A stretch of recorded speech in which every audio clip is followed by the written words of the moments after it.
atong episode karong buntaga, mga inosente.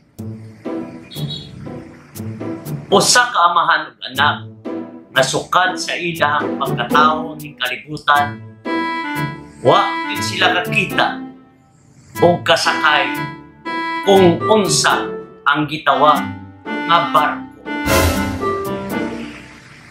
Pagkaadlaw ni ana, nihukom ang amahan anak nga moadto sa Manila aron sa pagbakasyon. Pag-abot nila sa pier, misinggit dayon ang bata. Halatay, naisakyanan na nilutaw-lutaw sa dagat. Mitubag ang amahan.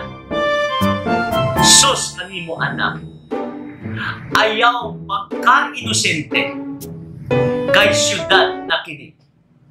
Huwata lang, mulupad na taon-taon. Mga pamalando, don't be innocent. Be observant. Tanawa sa ang naa sa imong palibot bago ka moapil sa mga istorya nga way hinungdan.